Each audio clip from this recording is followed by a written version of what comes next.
তরুণ আর যুবকেরা, তোমাদের অবদান ইসলামে সব চাইতে বেশি।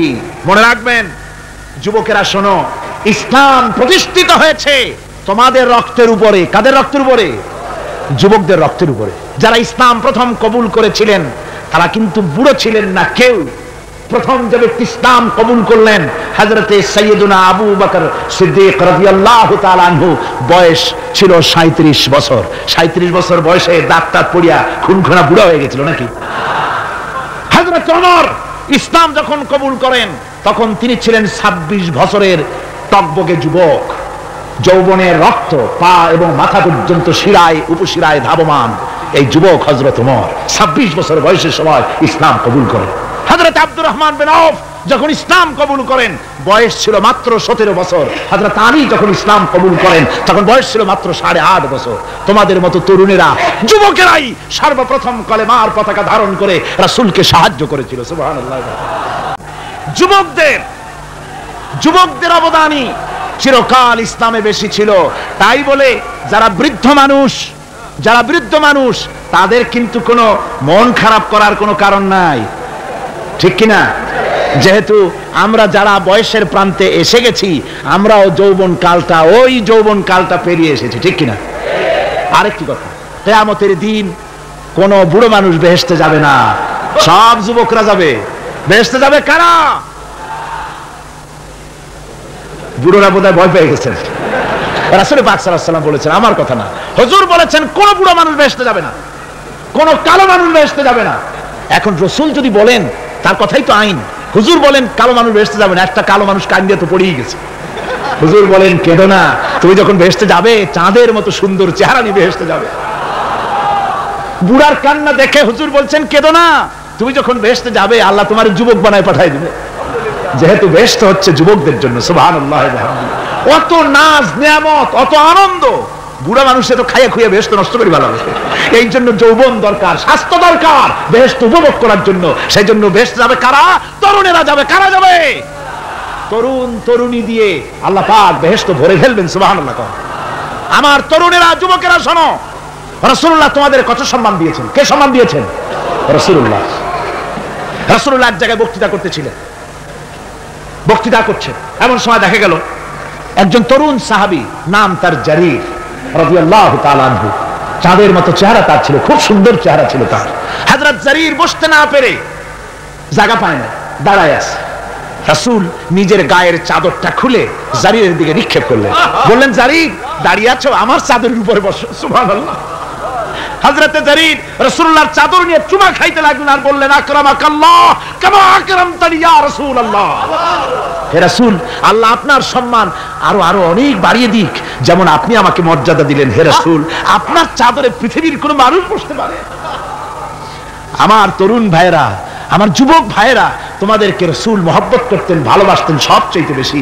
তোমরা আজ বাতিলের শিকার। কার শিকার? বাতিলের শিকার। সুতরাং আজকের তরুণদেরকে বুঝতে হবে, তরুণেরা ভালো করে বোঝো, তোমরা রাসূলের সৈনিক। কার সৈনিক?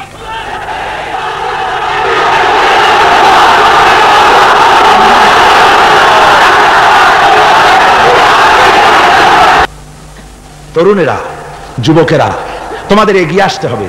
নির্যাতিত মানবতার পাশে তোমাদেরকে দাঁড়াতে হবে। আল্লাহ রাব্বুল আলামিন বলেছেন, ওয়ালা তাকুলু লিমান ইউকতালু ফি সাবিলিল্লাহি আমওয়াত বাল আহইয়াউ ওয়ালাকিন লা তাশউরুন। আল্লাহ রাব্বুল আলামিন বলেন, আমার রাস্তায় যারা নিহত হয়েছে, আমার রাস্তায় যারা জীবন দিল, ওরা মরে গেছে এই কথা তোমরা বলো না। ওরা জিন্দা। ওরা কি? আমার রাস্তায়, আমার দিন প্রতিষ্ঠার জন্য, মানবতার মুখে হাসি ফুটাবার জন্য, নির্যাতিত মানবতার গোলামীর জিনজির থেকে তাদেরকে বাঁচাবার জন্য সংগ্রাম করতে গিয়ে যারা জীবন দিল, ওরা মরে নাই, ওরা জিন্দা। ওরা কি? জিন্দা। আল্লাহ পাক বলেন ওরা জিন্দা, তোমরা জানো না? আমার কাছ থেকে তারা রিজেক্ট প্রাপ্ত হয়। যারা শহীদ হয়, শাহাদাতের কথা শুনে যাদের ভয় লাগে, অস্ত্রের খোঁচা খায়া, গুলি খায়া, বায়োনেট খায়া, ড্যাগারের গুতা খায়া মরা, জানি কত যন্ত্রণা। নবীজি বলতেছেন, আন আবি হুরায়রা রাদিয়াল্লাহু তাআলা আনহু আন্না রাসূলুল্লাহ সাল্লাল্লাহু আলাইহি ওয়াসাল্লাম মা ইয়াজিদু শাহীদু মিন মাসিল কাতলে কামা ইয়াজিদু আহাদুকুম মিন মাসিল কারচা। তিরমিজি, নাসাই। আল্লাহ নবী বলেছেন, হযরত আবু হুরায়রা হাদিসটি বর্ণনা করেছেন, নবীজি বলেছেন শাহাদাতের মওত হলো তোমাদের কেউ যদি আরেকজনকে একটা চিমটি কাটে, ওই চিমটি কাটায় যতটুকু যন্ত্রণা, শাহাদাতের মওতের এর চাইতে বেশি কিছু যন্ত্রণা নয়। শাহাদাতের মওতটা হচ্ছে একটা সেতু। এটা কি সেতু? এটা ব্রিজ। এপারে দুনিয়া, ওপারে আল্লাহ। সুবহানাল্লাহ ওয়া বিহামদি। মরার সাথে সাথে দিদার ইলাহি নসিব হয়ে যাবে। সুবহানাল্লাহ ওয়া বিহামদি। সাহাবায়ে কেরাম, আপনি চিন্তা করেন, তাদের মা বাবা বিবি বাল বাচ্চা সন্তান সবকিছুকে ফেলে রেখে আল্লাহর দ্বীনের জন্য রক্ত দিতে পেরেছেন। কি কারণে? জীবনকে তাদের কাছে তুচ্ছ মনে হয়েছে। এই জীবন জীবন নয়, ওই জীবনই তো সবচেয়ে সেরা জীবন, যে জীবনে আমার মাওলা আমার উপরে খুশি হয়ে যাবে, সুবহানাল্লাহ, আমার মাবুদ আমার উপরে খুশি হয়ে যাবে। ওইটা হচ্ছে সবচেয়ে নিয়ামতের মওত। এই জন্য রাসূল সাল্লাল্লাহু আলাইহি ওয়াসাল্লাম বলেছেন, কেউ যদি শাহাদাতের তামান্না করে দিল থেকে, সে যদি তার বিছানায় মরে, আল্লাহ পাক ওটাকে শাহাদাত হিসেবে ধরে নেবেন। হযরত ওমর রাদিয়াল্লাহু তাআলা আনহু দোয়া করতেন, আল্লাহুম্মা রযুকনি শাহাদাতান ফি সাবিলিক ওয়াজআল মাউতি ফি বালাদ রাসূলিক। আয় আল্লাহ, তুমি দয়া করে মেহেরবানি করে আমাকে শাহাদাতের পেয়ালা পান করাও। শাহাদাতের মওত সবচেয়ে নিয়ামতের মওত। কিয়ামতের দিন এই শহীদ তার আত্মীয় স্বজনের ব্যাপারে 70 জন লোকের ব্যাপারে আল্লাহর কাছে সুপারিশ করার মতো পাওয়ার লাভ করবে শহীদ। ভাইরা, এই শাহাদাত নসিব হওয়ার জন্য তামান্না আমাদের দিলের মধ্যে থাকা উচিত। আল্লাহর দ্বীন প্রতিষ্ঠার জন্য প্রয়োজনে আমরা জান দিব, মাল দিব। পারবো না? পারবো কিনা? আমার ভাইরা, আব্দুল উজ্জা মক্কা শরীফে বাড়ি, 20 বছরের যুবক, কলিজার মধ্যে সবসময় চায়, এতিম মানুষ, বাপ মারা গেছে, একেবারে ছোট অবস্থায়, খুব গরিব। চাচা তাকে বড় করেছে, চাচা তাকে ঘর দিয়েছে, বাড়ি দিয়েছে। বুখারীর হাদিস, বুখারী শরীফে এসেছে, বাড়ি ঘর জায়গা জমি সোনা দানা টাকা পয়সা উট ঘোড়া সব দিয়েছে, প্রতিষ্ঠিত করে দিয়েছে। কিন্তু আব্দুল উজ্জা শান্তি পায় না। রাসূল পাক সাল্লাল্লাহু আলাইহি ওয়াসাল্লাম দ্বীনের দাওয়াত দিচ্ছেন, মন চায় তাওহীদের এই সূরা সেও পান করে, কিন্তু চাচার ভয়তে পারে না। মনটা চাচ্ছে, আহা, চাচা যদি ইসলাম কবুল করতো তাহলে আমার জন্য ব্যাপারটা সহজ হয়ে যেত। এভাবে চিন্তা করতেছে। হঠাৎ একদিন রাসূল পাক সাল্লাল্লাহু আলাইহি ওয়াসাল্লাম হিজরত করলেন। এরপরে আব্দুল উজ্জার ধৈর্যের বাঁধ ভেঙে গেল। আব্দুল উজ্জা গিয়ে বলছে, চাচা, মুহাম্মদ সাল্লাল্লাহু আলাইহি ওয়াসাল্লামের নাম তো নিশ্চয়ই শুনেছেন। বলে, হ্যাঁ শুনেছি। তিনি যে ইসলামের দাওয়াত দেন, এটা আপনার কাছে কেমন লাগে? তার মানে বলছে যে, আমার কাছে তো খুব ভালো লাগে। চাচা, ইসলাম কি কবুল করবেন? এই অগণিত মূর্তির সামনে মাথা নত করে আমাদের কোনো লাভ নাই। এই মূর্তিগুলি আমাদের কোনো সাহায্য করতে পারে না। এক আল্লাহ বিশ্বাস করার জন্য মুহাম্মদ সাল্লাল্লাহু আলাইহি ওয়াসাল্লাম আমাদের বলেছেন। চাচা বলছে, খবরদার, এই কথা যদি আবার উচ্চারণ করো তাহলে আমি তোমাকে যা দিয়েছি সব ছিনায় নেব। আব্দুল উজ্জা বলছেন, তাহলে আর আমি সহ্য করতে পারলাম না। চাচা, আপনার সামনেই আমি ঘোষণা করলাম, একদিন চাপা রেখেছি, আর পারলাম না। আমি ঘোষণা করে দিলাম, লা ইলাহা ইল্লাল্লাহু মুহাম্মাদুর রাসূলুল্লাহ। পরিণতি জানো? আব্দুল উজ্জা বলল, কি পরিণতি? চাচা বলতেছি, এই কলেমা পড়ার কারণে আমি তোমাকে যা দিয়েছিলাম, ঘোড়া দিয়েছি, উট দিয়েছি, বাড়ি দিয়েছি, সব আমি তোমার কাছ থেকে ছিনাইলাম, সব ফেরত দিতে হবে। তিনি বললেন, আমি রাজি আছি, আমি রাজি আছি। আপনি আমার সোনা দানা ঘোড়া উট আর ঘর বাড়ি যা দান করেছেন, এই দুনিয়াটার মালিককে যদি আমারে বানাই দিতেন, আমি এর বিনিময়ে কলেমা পড়া থেকে আর আমি নিজেকে থামায় রাখতে পারি না। বলে, আমার সব আমাকে ফেরত দাও। বলল, দিলাম, যা আপনি দিয়েছেন সব আপনাকে ফেরত দিলাম। চাচা বলছে, জায়গা জমি টাকা পয়সা সোনা দানা সব পেলাম, তোমার গায়ে যে জামা, তোমার পরনের যে লুঙ্গি, ওটা আমার টাকার খোলো। আব্দুল উজ্জা বললেন, আপত্তি নাই। জামা খুলে দিলেন, পরনের লুঙ্গিটাও খুলে দিলেন। 20 বছরের যুবক এই অবস্থায় চলে গেলেন মায়ের কাছে। মা আব্দুল উজ্জাকে এই অবস্থায় দেখে 2 চোখ চেপে ধরলেন, বললেন, বাবা, তোমার এই অবস্থা কেন? ছেলে বলছে, মা, ইমান আনার কারণে আমি সব হারায় ফেলেছি, আমার আর কিছুই নাই। ইমান আনার কারণে আমার এই অবস্থা হয়েছে। মা বলছে, বাবা, আমার কাছে কি চাও? ছেলে বলছে, মা, আমি চলে যেতে চাই মদিনায়, আল্লাহর নবী মুহাম্মদুর রাসূলুল্লাহ সাল্লাল্লাহু আলাইহি ওয়াসাল্লামের দরবারে চলে যেতে চাই। আমি একটু বস্ত্র চাই, মা একটা পুরানা কম্বল তার হাতে দিয়ে দিলেন। আব্দুল উজ্জা কম্বলটাকে ছিঁড়ে এক টুকরা কোন রকম হাঁটুর উপরে জড়ায় নিলেন, আর এক টুকরা গায়ে দিয়ে নিলেন। আব্দুল উজ্জা আবার বহু কষ্ট করে মরুভূমি পাড়ি দিয়ে মদিনা মুনাওয়ারায় চলে গিয়ে বাবি জিবরিল থেকে ঢুকে আসহাবে সুফফার চবুতরার সামনে বসে আছেন, ছেঁড়া কম্বল পরা। এবার বিশ্ব নবী, দুনিয়া আখিরাতের বাদশা জনাবে মুহাম্মদ রাসূলুল্লাহ সাল্লাল্লাহু আলাইহি ওয়াসাল্লাম যখন মসজিদের নিজের ঘরের থেকে দরজা খুলে বেরিয়েছেন, দেখেন এক যুবক বসা, একটা আধাটা কম্বল পরা, হাঁটুর উপরে কোন রকম করে রানটা লজ্জাস্থানটা ঢাকার, গায়ে একটা ছেঁড়া কম্বল। তার এই অবস্থা দেখে হুজুর জিজ্ঞেস করেন, তুমি কে? যুবক বলছে, আমি আব্দুল উজ্জা। ইসলাম কবুল করার জন্য আমার সব ছিল, আমি কম ধনী ছিলাম না, আমার চাচা সব নিয়ে গেছে, সিনাই রেখেছে, আমার লুঙ্গিটাও দেয় নাই। ঘটনা সব তিনি খুলে খুলে বললেন। হুজুর বললেন, তোমার নাম আব্দুল উজ্জা নয়, তোমার নাম আব্দুল্লাহ। আব্দুল্লাহ জুলবাজাদাইন তার নাম। হযরত আব্দুল্লাহ জুলবাজাদাইন কি রাসূলুল্লাহ দিয়া দিলেন, আসহাবে সুফফাদের সাথে মিলাই দিলেন, এখানে থাকো, খাবার আসতে পরে খাবে। তাদের সব সময় খাবার থাকতো না। আসহাবে সুফফায় তারা থাকতেন যাদের ঘর নাই, বাড়ি নাই, থাকার জায়গা নাই। ক্ষুধার জ্বালায় যখন তারা অতিষ্ঠ হয়ে যেতেন, নবীজি ঘরের থেকে তাহাজ্জুদের জন্য যখন বেরোতেন, ক্ষুধার্ত সাহাবীরা রাসূলের চেহারা দেখার সঙ্গে সঙ্গে ক্ষুধা নিবৃত হয়ে যেত। হযরত রাসূল পাক সাল্লাল্লাহু আলাইহি ওয়াসাল্লাম আব্দুল্লাহকে ওনাদের মধ্যে ভিড়াই দিলেন। আব্দুল্লাহ এবার কোরআন শরীফ পড়ে। কোরআন শরীফ পড়তে গিয়া চিল্লায় চিল্লায় তিনি পড়েন, আস্তে আস্তে পড়েন না।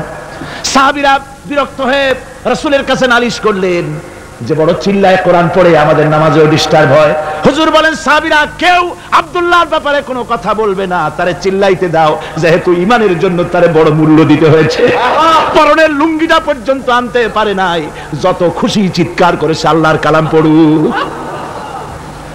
তাবুকের যুদ্ধ, রাসূলুল্লাহ তাবুকের দিকে রওনা করেছেন, 30,000 সৈন্য নিয়ে রওনা করেছেন। ওই জিহাদে মানুষেরা প্রাণ ভরে রাসূলুল্লাহকে সাহায্য করেছেন। মেয়ে লোকেরা নাকের ফুল, কানের দুল, গলার হাল খুলে খুলে রাসূলের কদম মোবারকে দিয়ে দিয়েছে।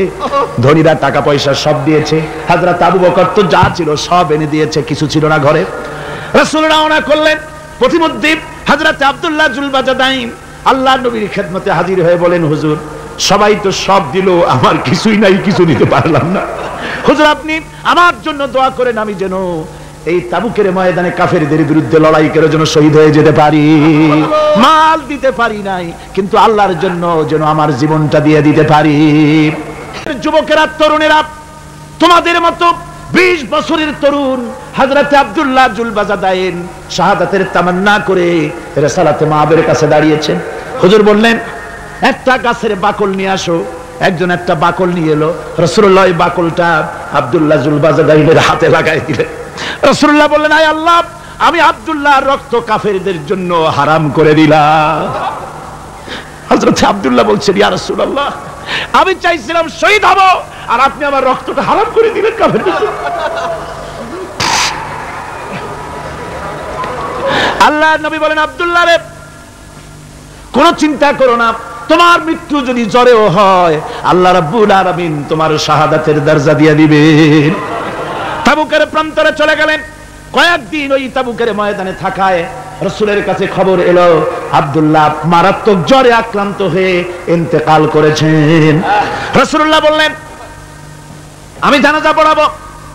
হযরতে আব্দুল্লাহর জানাজা হলো গভীর রাত। কবরের ভিতরে একজন দাঁড়ায়া লাশ ধরার জন্য একজন কবরের ভিতরে দাঁড়িয়েছে। 2 জন লোকে লাশ নিয়ে আসতেছে।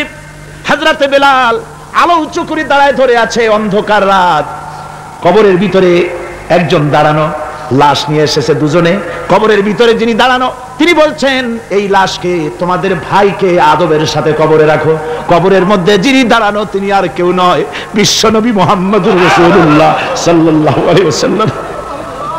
হযরত রাসূলুল্লাহ বলতেছেন, আবু বকর, ওমর, তোমাদের ভাইকে আদবের সাথে কবরে রাখো, খবরদার বেয়াদবি করো না।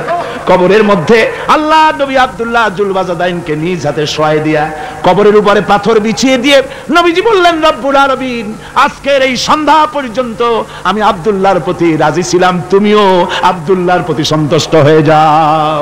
হযরত ইবনে মাসউদ রাদিয়াল্লাহু তাআলা আনহু বলেন, আমি চিৎকার মেরে কেঁদে কেঁদে বললাম, আল্লাহ, আজকে যদি এই কবরে আব্দুল্লাহ না হয়ে আমি হতাম, আমার কিসমতটা ভালো হয়ে যেত।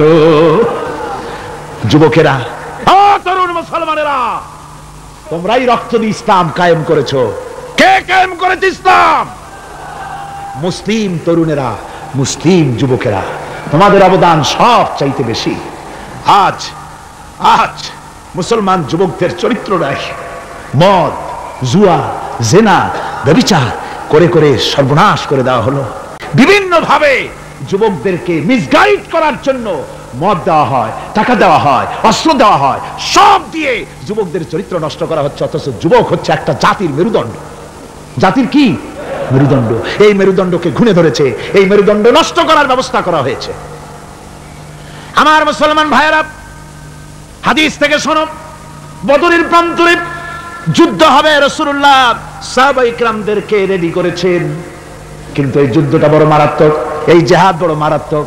জিহাদ হবে, চাচার বিরুদ্ধে ভাতিজা জিহাদ করবে, বাপের বিরুদ্ধে সন্তান অস্ত্র ধারণ করবে, ভাইয়ের বিরুদ্ধে ভাই অস্ত্র ধারণ করবে। কোন জিহাদ? বদর। কোন জায়গায়? বদরে। মক্কা থেকে যারা আসতেছে সব চাচা, ভাই, মামু, খালু, এরা আসতেছে। আপন আপন লোকেরা আপন লোকের বিরুদ্ধে অস্ত্র ধারণ করবে। এটা কি সহজ? কোন এটা কি সহজ? রাসূলুল্লাহ যুদ্ধের কথা মানুষকে বুঝাচ্ছেন, একটু ইতস্তত করছেন। হযরত রাসূল পাক সাল্লাল্লাহু আলাইহি ওয়াসাল্লাম যুদ্ধের কথা সাহাবায়ে কিরামদের সামনে পেশ করতেছেন আর একটু ইতস্তত করতেছেন। এই কঠিন যুদ্ধে সাহাবীরা কিভাবে মেনে নেবে? রাসূলের মনের অবস্থা বুঝতে পেরে হযরত মিকদাদ রাদিয়াল্লাহু তাআলা আনহু, বর্ষিয়ান সাহাবী, তিনি দাঁড়ায় গেলেন। তিনি দাঁড়ায় বলছেন, ইমদি বিনা ইয়া রাসূলুল্লাহ হাইসু মা তাশাব। হে রাসূল, আপনি আমাদেরকে নিয়ে চলুন আল্লাহ যেদিকে আপনাকে যেতে বলে। হাইসু মা তাশা, আয় হাইসু মা আমারাকাল্লাহ, যেদিকে আল্লাহ আপনাকে যেতে বলেন আমাদেরকে নিয়ে আপনি সেদিকে চলেন। ইন্না লা নাকুলু লাকা কামা ক্বালা বানু ইসরাঈল লিমূসা আলাইহিস সালাম, ইযহাব আনতা ওয়া রাব্বুকা ফাকাতিলা ইন্না হাহুনা কাঈদুন। আমরা মুসা আলাইহিস সালামের উম্মতের মতো বলবো না যে হে মুসা, তুমি আর জিবরাইল আর তোমার আল্লাহ যুদ্ধ করো, আমরা ঘরে বসে আরাম করি। এই কথা আমরা বলবো না হুজুর। বাল ইযহাব আনতা ওয়া রাব্বুকা ফাকাতিলা ইন্না মাকুমা মুকাতিলুন। হে রাসূল, বরং আমরা বলবো আপনি যুদ্ধ করুন, আপনি আমাদের নিয়ে চলুন, আমরা লড়বো আপনার সাথে কাফেরদের বিরুদ্ধে। ততক্ষণ পর্যন্ত লড়বো মা দামাত আইনুম মিন্না তাতাররাফ। ও রাসূল, যতক্ষণ আমাদের চোখের একটা পাতাও নড়ে ততক্ষণ আপনার সাথে আমরা লড়বো। সুবহানাল্লাহ। মানে জীবন যতক্ষণ আছে আপনার সাথী হয়ে কাফেরদের বিরুদ্ধে লড়তে থাকবো। হুজুর খুব খুশি হয়ে গেল। হুজুর কি হলেন? দারুণ খুশি হয়ে গেল। আল্লাহ নবী খুশি হয়ে বললেন, ও সাহাবীরা, তোমাদের মানসিক অবস্থা যখন এই কুবু বিনা ইলা জান্নাতিন, জান্নাতুন আরদুহা কারদিস সামাওয়াতি ওয়াল আরদ। ও সাহাবীরা, তোমাদের মানসিকতা যখন এমন, তখন আমার সাথে তোমরা দাঁড়াও, আমার সাথে ওঠো, আমার সাথে চলো জান্নাতের দিকে। রাসূলুল্লাহ বলছেন, আমার সাথে চলো বেহেশতে। কোন বেহেশত? এমন বেহেশত যে বেহেশতের বিশালতা আর প্রশস্ততা ওই বিশাল আকাশ আর জমিনের চাইতেও বেশি। এই বিরাট জান্নাতের দিকে চলো আমার সাথে। ফাকামা উমাইর বিন হামান ওয়া কানা ইয়াকুলুত তামার। যুবকেরা, তোমাদের মতো তরুণ, তোমাদের মতো এক যুবক যার নাম উমাইর, তিনি দাঁড়িয়ে গেলেন, হাতে ছিল খোরমা, খোরমা খাচ্ছিলেন। দেখেন না, বক্তৃতা হয়, মাঠে ওয়াজ নসিহত হয়, আর যুবকেরা দাঁড়ায় দাঁড়ায় বাদাম খায়, হয় না? ওই সাহাবী ওই সময় তো বাদাম টাদাম হয়তো পায় নাই, খোরমা খাচ্ছে, খোরমা চাবাচ্ছে, বিসি ফেলায় দিতেছে, আর এইভাবে খাচ্ছে আর হুজুরের কথা শুনছে। হুজুরের কথা শুনে উমাইর বলছেন, বাহ বাহ। এটা একটি আঞ্চলিক শব্দ, এর অর্থ হচ্ছে আয়মা আযমাহু ওয়া মা আহসানাহু। হে রাসূল, আপনি কত সুন্দর কথা বললেন, আপনি কি বিশাল কথা বলেছেন, কত বড় কথা বলেছেন। জিহাদ করলে, জান দিলে এমন বেহেশত পাবো, জান্নাতুন আরদুহা কাআরদিস সামাওয়াতি ওয়াল আরদ, যে বেহেশতটা হবে ওই বিশাল আকাশের চাইতেও বিস্তীর্ণ, এমন বেহেশত পাবো।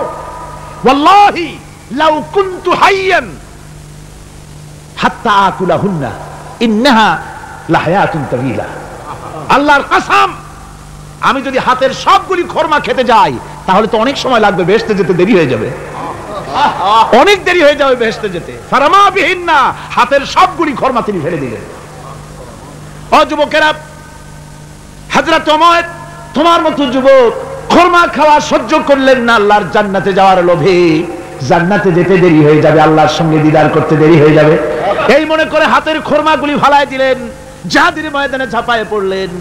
হাদিস শরীফে এসেছে উমাইর জিহাদ করে বেশ কিছু কাফেরদেরকে নিহত করে নিজেও শহীদ হয়ে গেলেন।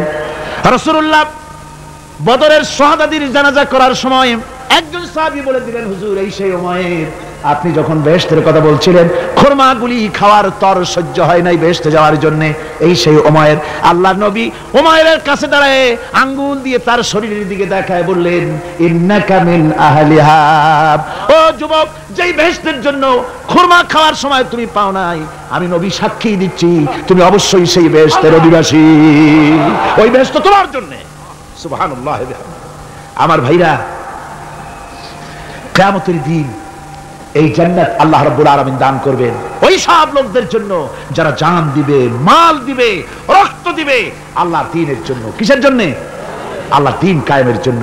যারা জান মাল ওয়াকফ করে দেবে, জীবনকে উৎসর্গ করে দেবে, তাদের জন্য আল্লাহ পাক এই বিরাট নিয়ামত রেখেছেন। তরুণদের বলতে চাই, যুবকদের বলতে চাই, আর বাতিলের পেছনে ঘুরো না, আর তোমার ওই সব নেতাদের পেছনে ঘুরো না যারা নিজেরাও নামাজ পড়ে না, তোমাকেও নামাজের কথা বলে না। ওরা নিজেরা মিথ্যা কথা কয়, তোমরা টের পাও না? কি বলেন, টের পাওয়া যায় না? মারামারি করে নিজেরা আর বদনাম দেয় অপরের উপরে। চোখের সামনে যারা এরকম পারে, চোখের সামনে যারা এরকম পারে, তাহলে রাত দিন 24 ঘন্টা তাদের আমলটা কেমন? এদের পেছনে ঘুরে কোনো লাভ নাই। কোনো লাভ আছে? হ্যাঁ, একটা লাভ আছে। সেই লাভটা হচ্ছে টাটকা কিছু সুখ পেতে পারো, কিছু মদের টাকা, কিছু হোটেলের টাকা, কিছু পরের মেয়ে নিয়ে ঘোরার টাকা, কিছু ভ্রমণের টাকা, কিছু অস্ত্রপাতি, কিছু ত্রাস সৃষ্টি করা। আর ত্রাস সৃষ্টি করবা, কয়টা অস্ত্রের মালিক হইছো?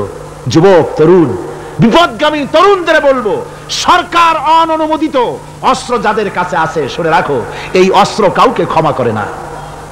এই অস্ত্র কাউকে ক্ষমা করে না। সাপ পোষার মতো, যে সাপ তুমি দুধ কলা দিয়ে পোষো, ওই সাপ তোমাকে আবার দংশন করবে। ওঝা মরে না? মরে না? সাপ খেলা যারা দেখায় তারা মরে কিনা? ওই সাপেই তাকে কাটে। সুতরাং গভর্নমেন্ট অনুমোদিত অস্ত্র তোমার কাছে, পাইপ গান, রিভলভার, স্টেন গান, এলএমজি, আদমজি, কত রকমের অস্ত্রপাতি যুবকদের কাছে।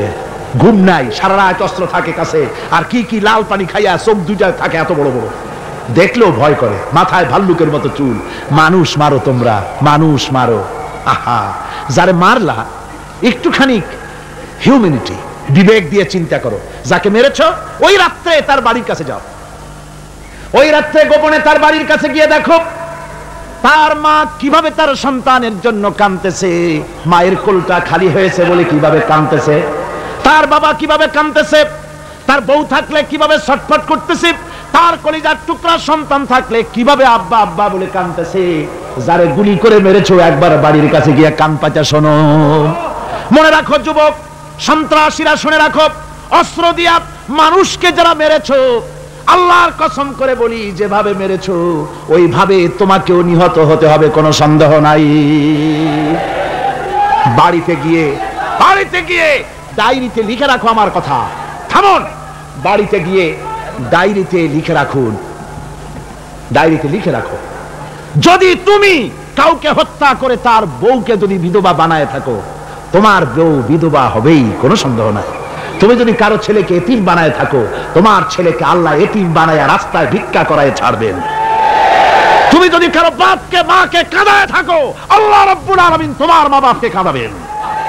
তুমি যদি বেয়নটের খোঁচা দিয়া, ড্যাগারের খোঁচা দিয়া একটা মানুষকে যদি বুক ফেরে থাকো, তোমার বুকটা ঝাঁঝরা করে দেওয়ার মতো অস্ত্র আল্লাহ তৈরি করে রেখেছে। বিশ্বাস করো, বিশ্বাস করো। অননুমোদিত অস্ত্র থানায় জমা দিয়ে দাও, মসজিদে ঢোকো, নামাজ পড়ো, চরিত্রবান হয়ে যাও। তোমাদের প্রতি আমার উদাত্ত দাওয়াত, আমার বুক ভরা দরদ। তোমাদের বিরুদ্ধে আমাদের কোনো বিদ্বেষ নাই, হিংসা নাই, আছে কলিজা ভরা দরদ। দেখতে পাচ্ছি জাহান্নামের দিকে যাচ্ছ, এ পথটা কোন দিকের পথ? যারা বলেন কোথার পথ? তওবা করো, পিছনে আর যাবে না।